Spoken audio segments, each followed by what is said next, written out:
What's going on, everyone? So just dropping a quick video where cheat meals are concerned. So I don't know whether you guys follow me on Facebook or Instagram at all, but I put up a post yesterday about the cheat slash refeed meal I had the other day, which essentially was 4 cinnamon New York bagels with a bit of jam and a bit of butter on there. So the topic I want to address is cheat meals specifically.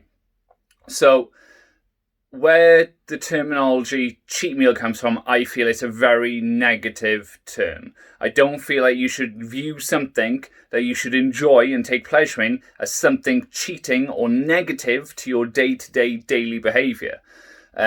I would prefer to classify as like a refeed meal. So for example, the last 4 weeks I've ate extremely clean. I've only stuck to my plan. I've only followed my macros and calories exactly how I've laid them out for the particular purpose I've laid them out for. I haven't diverted. I haven't even had a slight whiff of anything outside of that. So I decided the other day that I was going to just have a bit of a down spell, just one kind of meal throughout those 4 weeks where I can reward myself and just kind of replenish those energy reserves that may have taken a little bit of a dip over the last couple of weeks. So what I did was I tailored my nutrition on the day. So I ensured that I had drastically reduced carbs up until that cheat meal, because predominantly it was going to be a carbohydrate heavy meal.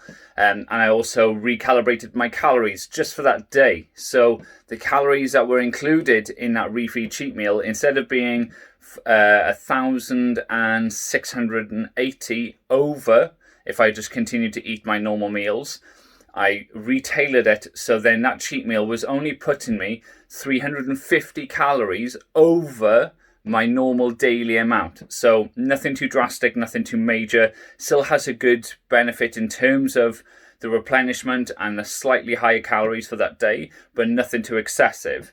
The day before, I increased my steps and walking. I don't really class walking as cardio. Walking is walking. Cardio is kind of more design specific, where you're considering going running, cycling, rowing, swimming, something of that nature. So just got a bit more steps in the day before, a lot more steps in on the day of. So I'm normally sort of hitting around about 7,000 anyway without trying a day, but I ensured I hit 12,500 on the day of eating my refeed meal. I shouldn't say cheat meal, refeed meal. And then I also have done 5,000 extra steps a day after as well. So the overall negative benefits of that thing are very, very minimal, especially where aesthetics are concerned. I feel great. I feel like my energy has kind of been bumped up a little, and I'm well back on track and kind of just feeling a bit more optimal, feeling like my metabolism is kind of been working a bit harder since having it. So that is the ideal thing I'm trying to achieve. So don't think of having a cheat meal and only concentrating on that meal. Think of all the other things around it. Don't think of just what you're going to have. Think of how you're going to feel if you overdo it. So how can you rein things back in? How can you reduce any negatives from having that cheat meal? And the other thing is, make sure you enjoy it. Because that's the whole purpose of it, is more of a psychological break than actually replenishing energy stores you may be lacking through training. So you want to make sure that whatever you're having, you have zero guilt from it. So by putting other things in place, like allowing a bit slightly higher energy burnout the day of, before and after, and monitoring your calories a bit closer in the day and tailoring them depending on what meal you're planning on having, and then enjoy it. If you can attach a social occasion to that meal or that particular thing, then even better.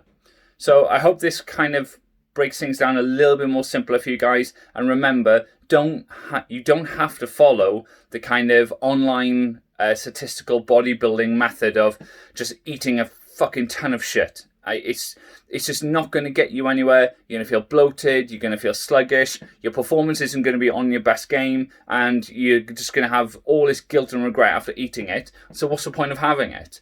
By tailoring things around it, you can enjoy the whole experience and make it a more beneficial part of your plan. Like I said, guys, go to www.animalperformance.co.uk for further tips. Join us on the Facebook group for daily different content and different ideas and theories.